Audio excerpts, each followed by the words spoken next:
வணக்கம் நண்பர்களே. கோவையிலிருந்து மதுரை செல்லும் பேருந்தில் நான் பயணம் செய்து கொண்டிருக்கிறேன். 6 மணி நேர பயணம்.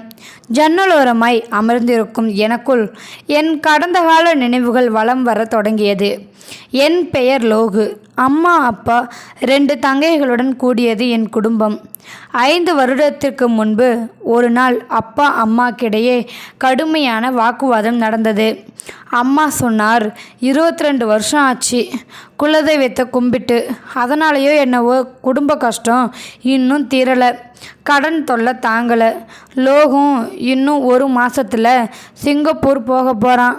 இந்த சமயத்தில் ஊர் திருவிழா வருதுன்னு உங்கள் சித்தப்பா லெட்டர் போட்டிருக்காரு, வாங்க போயிட்டு வருவோம். இறுதியில் அம்மா சொன்னபடி குடும்பமே கிளம்பினோம். என் அம்மா அப்பா இருவருக்கும் சொந்த ஊர் மதுரை, மேலூர் அருகே மீனாட்சிப்பட்டி. இரவு கிளம்பி காலையில் வந்தடைந்தோம். செம்மண் சாலை, இருபுறமும் அடர்ந்த முட்புதர்கள், கண்பட்ட இடமெல்லாம் பனைமரங்கள், கருங்கல் பாறைகள். 2 கிலோமீட்டர் தூரம் மாட்டுவண்டி பயணம். எனக்கு இதெல்லாம் புது அனுபவம். சாம்பல் நிற வயல்வெளிகள். ஊருக்குள் வந்ததும் எங்களை காண பெரும் கூட்டம் கூடியது. அவ்வளவும் உறவுகளாம். வயது முதிர்ந்த பாட்டி என் கையை பிடித்து, ஆத்தாடி ஆத்தா, அப்படியே அவங்க தாத்தா மாதிரி இருக்கான் பாருங்களேன் அப்படின்னு சொன்னாங்க. இத்தனை அன்பும் இந்த மண்ணிற்கு மட்டுமே உரித்தானது. மறுநாள் முகூர்த்த கால் ஊன்றி திருவிழா தொடங்கியது. 15 நாள் திருவிழா. அன்று இரவு முளைப்பாரி வைத்து கும்மி அடிக்க பெண்கள் வருவதால் என் சின்ன தாத்தா பேரன் குமார் என்னையும் அழைத்து சென்றான். தாவணி பெண்கள் வரிசையில் முளைப்பாரி சுமந்து கோவிலுக்குள் வந்தடைந்தனர். நான் தலைகுனிந்து நின்றிருந்தேன். அந்த வினாடியில் என்னை பச்சை நிற தாவணி கடப்பதை உணர்ந்தேன். நிமிர்ந்து பார், ஒரு உந்துதலை மனம் ஏற்படுத்த நிமிர்ந்தேன். எதிரே ஒரு தேவதை தலையில் முளைப்பாரி சுமந்தபடி நின்றிருந்தாள். ஈரம் காயாத தலைமுடியில் மல்லிகை நிறைந்திருந்தது. கண் இமைக்க தோன்றவில்லை. வட்ட வடிவில் கூடிய பெண்கள் கும்மியடித்து கொண்டே பாடிக்கொண்டிருந்தனர். ஒவ்வொரு முறை அவள் என்னை கடக்கும் போதும் இவளே உனக்கானவள் என்று இதயம் உறுதி செய்தது. 4வது முறையாக அவள் என்னை கடக்கும்போது நான் பார்த்து கொண்டு இருப்பதை அவளும் கவனித்து விட்டாள்.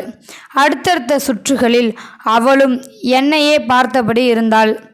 இருவருக்குள்ளும் பார்வைகளில் ஏதோ ஒரு வித பரிமாற்றம் நடந்து கொண்டிருந்தது.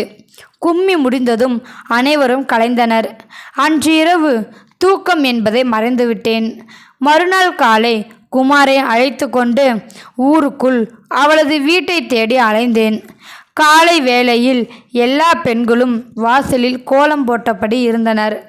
அவளும் தன் வீட்டில் கோலம் போட்டபடி இருந்தாள். பாவடையை இடுப்பில் சொருகி முகம் மறைக்கும் முடியை ஒதுக்கியபடி அவள் நிற்பது உண்மையில் அவள் ஓவியமாய் நின்பதாய் தோன்றியது. எதிரில் நான் நிற்பதை கண்டவள் பாவடியை சரி செய்தாள். அவளது வெட்கம் என்னை மிகவும் வசீகரிக்க வைத்தது. அன்று முதல் அவளை அடிக்கடி சந்திக்கும் வாய்ப்பிற்காக ஏங்கினேன். அவளை சந்திக்கும் நொடிகளையும் எனக்குள் சேமிக்க தொடங்கினேன். அன்று முதல் இரவு நேரத்தில் வள்ளி திருமணம், ஹரிச்சந்திரா நாடகம் என ஏற்பாடு செய்திருந்தனர். இந்த சந்தர்ப்பத்தை பயன்படுத்தி அவளோடு பேசிவிட முடிவு செய்தேன். இரவு 11 மணியளவில் அவள் அருகில் அமர்ந்திருந்தேன். நான் ஆரம்பித்தேன்.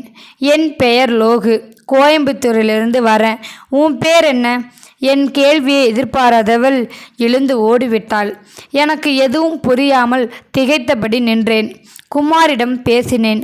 அதற்கு அவன், அண்ணன், திருவிழா காலத்தில் நம்மளை பொண்ணுங்க பார்க்குறது சகஜம், அதை வச்சு காதல்னு நினைக்கிறது தப்புனா.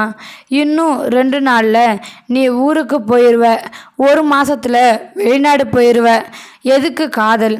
வேண்டாம் விடுன. ஏதோ ஒருவித பரிதவிப்பு எனக்குள் படர்ந்தது. மறுநாள் பெண்கள் தனது முறை மாப்பிள்ளைகளின் மீது மஞ்சள் தண்ணீர் ஊற்றி விளையாடு கொண்டிருந்தனர். நான் வருத்தத்துடன் நடந்து வந்து கொண்டிருந்த போது என் மீது மஞ்சள் தண்ணீர் வெள்ளமாய் பாய்ந்தது. திடுக்கிட்டு திரும்புகையில் என்னவள் ஓடிக்கொண்டிருந்தாள். என்னில் படர்ந்தது ஈரம் மட்டுமல்ல, மகிழ்ச்சியும் தான். நான் அவளை தேடி ஓடினேன். 2 வீடுகளுக்கு இடையே சின்ன சந்தில் மறைந்திருந்தாள். நான் தேடுவதை அறிந்து தனது கொலுசுகளை அசைத்தாள். என்னை அழைப்பதை உணர்ந்தேன். அந்த சந்திற்குள் ஓடினேன். இருவர் மட்டுமே நின்றோம் நெருக்கமாக. இருவரின் மூச்சு காற்றும் ஒன்றுடன் ஒன்றாய் கலந்தது. நான் அவள் கண்களை பார்த்து என்னை பிடிச்சிருக்கா என்றேன். அவள் தலை குனிந்து தலையை ஆம் என்பதை அசைத்தாள். மேற்கொண்டு அவள் பேசுவாளா என்று எதிர்பார்த்தேன். என் பெயர் மீனாட்சி, மீனான்னு கூப்பிடுவாங்க என்றாள். அவள் மௌனமானாள். இப்படியே வாழ்ந்துவிட ஆசையாக இருந்தது. நான் அவளிடம், மீனா, நீ இல்லாமல் இனி எனக்கு வாழ்க்கையே இல்லை. என் வீட்டில் ரொம்ப பண கஷ்டம்.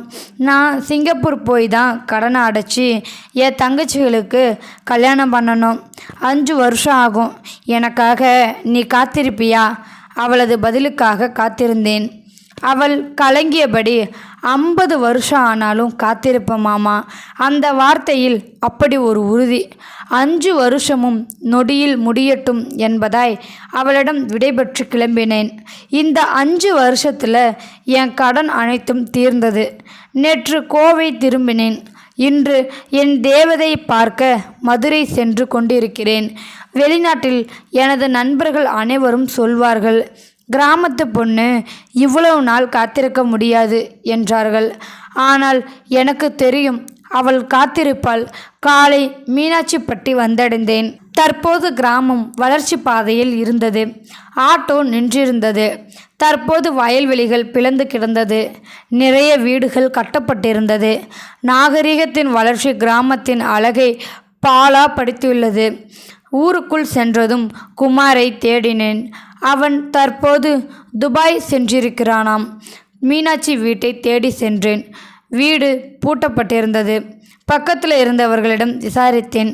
தம்பி, பொண்ணுங்களை திண்டுக்கல் பக்கத்தில் கட்டி கொடுத்துருக்காங்க, அடிக்கடி அங்கே போயிடுவாங்க என்றதும் நிலை குனிந்தேன். எனது நம்பிக்கையும் கனவுகளும் நொறுங்கியது. பேருந்து நிலையத்தில் காத்திருந்தேன். இதயம் கனத்து கிடந்தது. ஒரு பெண் என்னை நோக்கி ஓடி வந்தாள். என் அருகில் வந்து, அண்ணே, நீங்கள் லோகு தானே அப்படின்னு கேட்டாள். நான் அதிர்ச்சியுடன் ஆம் அப்படின்னு சொன்னேன். அவள், அண்ணன், பக்கத்து ஊர் வையம்பட்டி போங்க, மீனாக்கா அங்கே இருக்கு என்று மேற்கொண்டு எதுவும் சொல்லாமல் வேகமாக சென்று விட்டாள். ஆட்டோ பிடித்து வையம்பட்டி சென்றேன். மீனாட்சி வீட்டை விசாரித்து கண்டுபிடித்தேன். பனை ஓலையில் தரித்த குடிசை. அவள் வயல் வேலைக்கு சென்றிருப்பதால் அவள் வரும் வரை வீட்டு வாசலில் காத்திருந்தேன். எனக்குள் 1000 கேள்விகள் கேட்டுக்கொண்டிருந்தது. மாலை 4 மணிக்கு கசங்கிய நூல் சேலை கட்டிக்கிட்டு தலைமுடி கைகளில் ரப்பர் வளையலுடன் வந்து நின்றாள். ஏன் மீனாட்சி ஆயுது? இப்போதுதான் கவனித்தேன். அவள் கழுத்தில் மஞ்சள் கயிறு இருப்பதை. எனக்குள் கிடந்த அத்தனை நம்பிக்கையும் சிதறியது. கண்களில் நீர் தேங்கியது.